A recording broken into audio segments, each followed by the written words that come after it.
Hola, ¿cómo están? Bienvenidos a La Silla Vacía. Soy Daniel Pacheco, subdirector y editor general. Un saludo a todos los que nos ven por televisión abierta en Canal 1, a los que nos siguen por las plataformas digitales de La Silla Vacía, en YouTube, en Facebook. Hoy vamos a hablar de cómo el Ministerio de Hacienda de Colombia se convirtió en el motor del populismo económico del gobierno de Gustavo Petro. Cómo se perdieron los contrapesos en una entidad que había sido un bastión de la tecnocracia. Estamos desde la redacción.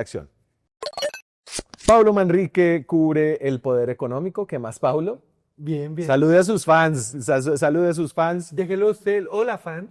Perdón. Hola, fans. ¿Lo quieren a pesar de esa afeitada? Muy cuestionable, Pablo. Es parte del marketing. No. Entonces, su nota se tituló así, que es una nota chévere. Así se convirtió el Minhacienda en el motor del populismo económico de Petro. ¿Y de qué estamos hablando cuando hablamos de populismo económico? Como de una visión. Acá hay una discusión súper importante que además creo que vamos a hablar de eso. No es una discusión ideológica, no es Sí. un tema de puntos de vista de economía de izquierda o de derecha, que es un poquito lo que la gente piensa normalmente, sino es un tema de gasto sin marco técnico, sea un marco técnico de izquierda o de derecha. Y ahí tenemos identificados como tres medidas grandes. La subida del mínimo 23%, que es más de lo que pedían los sindicatos, y 4 veces la inflación, que es pues mucho. Sí. Obligar a los fondos de pensiones a a los fondos de pensiones privados a traerse la plata que tienen invertida en el extranjero, Sí. subirle el salario a los soldados y a la gente de policía, y cuatro, no eran tres sino cuatro, La gasolina. la gasolina. Y el quinto, que es como el bonus de ahorita, que es el tema de las emergencias económicas. Claro. Y de cómo todo esto se está pagando con una deuda cada vez más cara. Pero la discusión funciona en realidades paralelas. Y entonces una realidad, la que no está basada en hechos, es la que tiene el presidente Gustavo Petro. Entonces estamos demostrando que acertamos.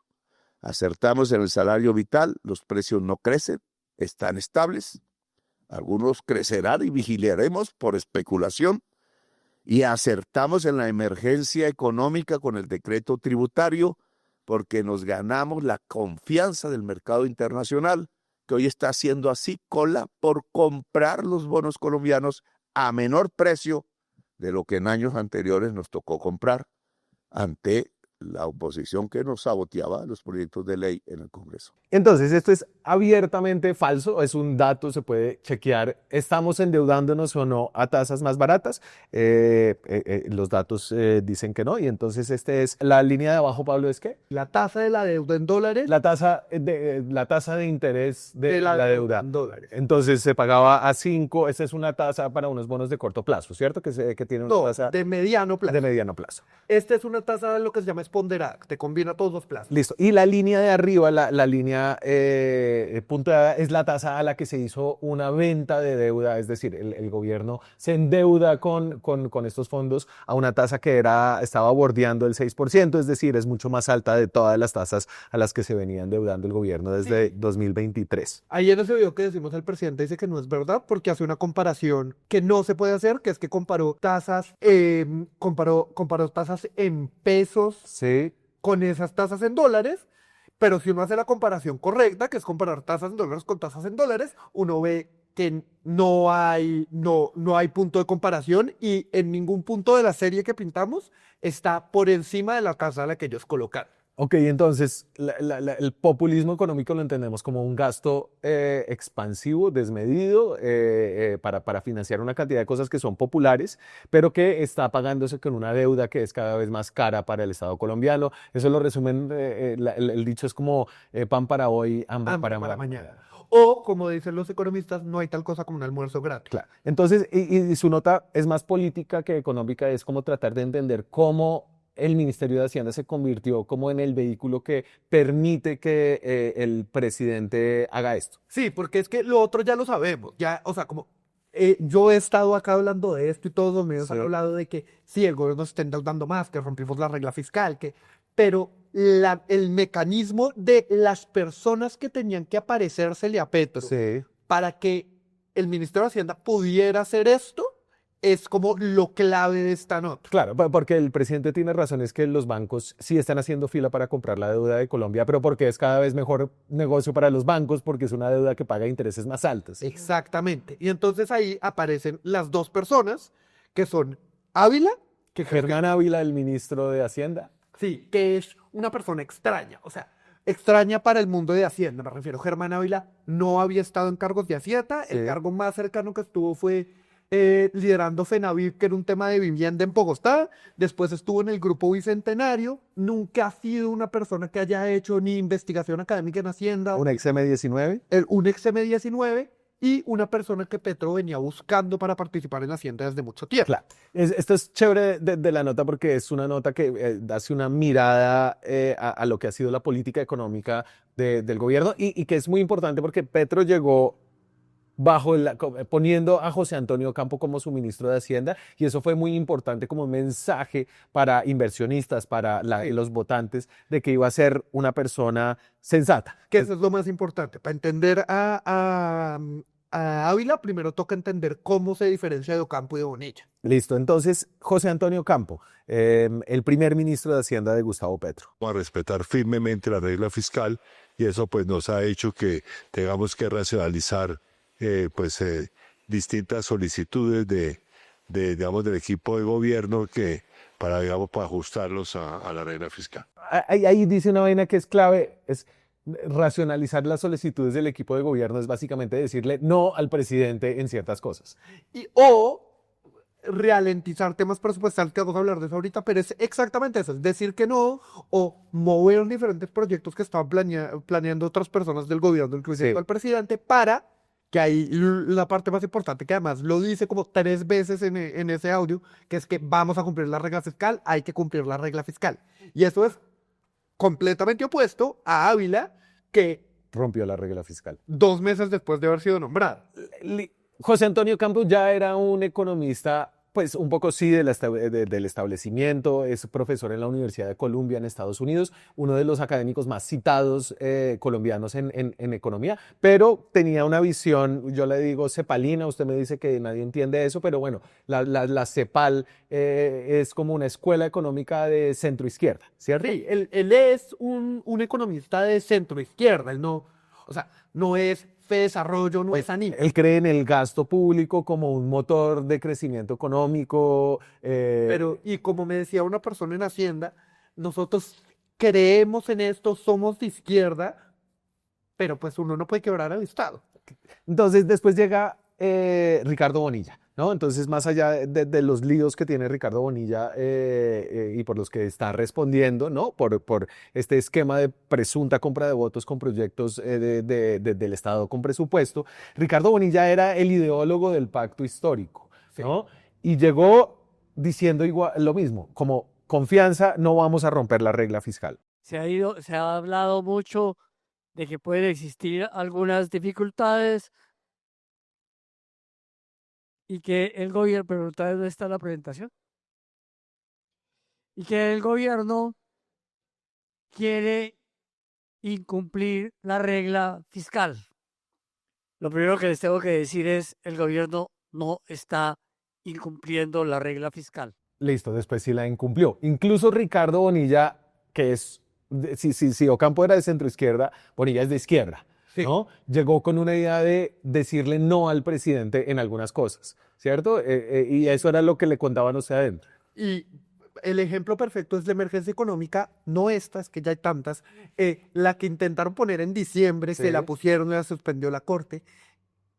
Nos contaron en Hacienda que tenían el plan de hacerlo en 2024 y Bonilla y el equipo técnico de Bonilla, que ahorita vamos a hablar de ellos, se le paró y le dijo, no señor. O sea, Petro tenía la idea de hacer lo que hizo el año pasado, Sí. tumbó la Corte desde un año antes, pero había gente que lo contenía. Los funcionarios que durante muchos años, 2022 Ocampo, 2023, 2024 Bonilla, 2024 todavía después de que Bonilla tiene su lío y sale de ahí, quedó aquí los tres mosqueteros. Excepto por el de la mitad, la mayoría son poco conocidos. Estos son Jairo Bautista, que Sí. fue El de la izquierda. Sí, el exdirector de presupuesto Sí. es una persona que bajo ninguna circunstancia es un economista de derecha, no es economista, es contador, Trabajaba con Gustavo Bolívar. trabaja con Gustavo Bolívar y ya es un experto en temas de presupuesto, pero es una persona de izquierda y del corazón del pacto. Está Diego, que acá de cariño lo llamamos Diego el Breve, que en ese momento era viceministro de Hacienda, pero Sí. fue ministro de Hacienda por el largo periodo de tiempo. Profesor de la Universidad Nacional, un keynesiano convencido. En su trabajo académico dudaba, ponía en duda, por ejemplo, que el Banco de la República no pudiera emitir dinero para calentar la economía. Y el último es José Roberto Acosta. José Roberto Acosta es un financiero, pero es un financiero de izquierda. Pues él siempre ha sido como cercano al corazón del pacto también. Sí. Y los tres tienen en común, además de ser de izquierda, entonces, no son economistas de escuelas económicas diferentes a las del Yo presidente. le pongo el perfil de José Roberto mientras sigue contando. Ahí, a eso iba. Los tres se consideran igual gente protectora de la estabilidad fiscal. Él es hoy embajador en Buenos Aires, defensor de la autonomía de la banca central y de la regla fiscal. Ambas que Petro ha querido, pues la regla fiscal la rompió y la del banco ha querido afectarla muchas veces. Y ahí uno ve esa diferencia súper interesante, que es gente que uno no puede decir que es de otra escuela política, es gente de izquierda, es gente comprometida con el movimiento de izquierda, pero es gente que le es fiel a las instituciones que en Colombia han sido importantísimas. Pues sí, y a la técnica económica, ¿no? Y a los datos, a los hechos. A los hechos. A los hechos. Voy a saltarme un poquito aquí el orden. Me voy ya a Germán Ávila y a la llegada de Germán Ávila en 2025 y a la llegada de Javier Cuéllar, que es el funcionario menos importante, pero el responsable de que nosotros vayamos o sea, el responsable de que el gobierno hoy tenga la plata que tiene para seguir gastando a pesar de los malos indicadores de fondo que tiene el Estado colombiano. Este es Germán Ávila, nuestro ministro de Hacienda. Mi función no es ni la de ser el contradictor del presidente, ni el encargado de controlarlo, al contrario. Yo creo que la retroalimentación permanente que tenemos con el presidente de la República es una necesidad. Estos 2 años y medio de resultados económicos son producto de la dirección y orientación del presidente. Entonces, por un poco, eso fue llegando, justo llegando, ¿no? Esa fue la rueda de prensa en la que se presentó al mundo, porque además no lo conocían mucho en el mundo de Y Hacienda. entonces usted lo llama un yes man. Un yes man, un hombre sicas, si uno quiere decirlo colombiano. Entonces, aquí la idea es que Germán Ávila, a ver, no entiende mucho de Hacienda Pública, de deuda, pero se volvió un ministro de Hacienda que evita como frenar al presidente en cosas como, venga, voy a subir el salario mínimo 23%. Un ministro de Hacienda le diría, presidente, eso sería muy bueno para los trabajadores, pero eso implica que el Estado colombiano va a tener que gastarse, no sé, hace cuentas y dice 5 billones de pesos más, ya estamos 16 billones de pesos cortos porque no estamos cumpliendo las metas de recaudo, mejor no. Sí, es un tema de los otros ministros. Cuando el presidente hacía propuestas, la primera pregunta era, ¿se puede? Y ahora lo que hizo Germán Ávila es que le quitó el signo de interrogación. Y lo que dice es, ¿cómo se puede hacer? Claro. Y aquí lo fascinante es que se puede, no gracias a Germán Ávila, que no es como el más entendido en los mercados financieros.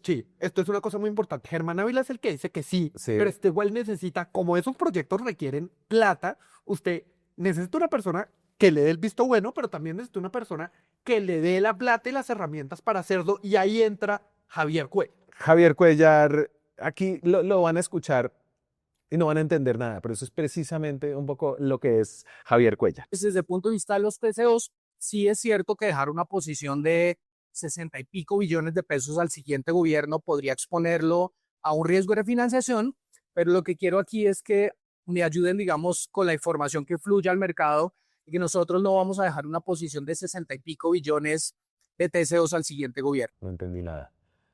Eh, Y esa es la magia de Javier Cuéllar. Sí, solo por el que quiere entender, está hablando de la deuda a corto plazo que compró el gobierno, está diciendo, nosotros esa deuda no la vamos a dejar para el futuro, pero habla mucho de extinguir y usa en general lenguaje técnico ¿qué es lo que nos dicen? Y esto es una cosa que hay que dejar muy clara, Javier Cuellar, todo el mundo, así la gente que no es muy fan de Javier Cuellar, dice que es un genio de las finanzas, es Ajá. un financiero nato, ha trabajado en los bancos de financiero, pero no solo es un financiero nato, una cosa que se ha escondido en esta historia financiera es que también fue gerente de la campaña presidencial de Petro en el Tolima. Sí.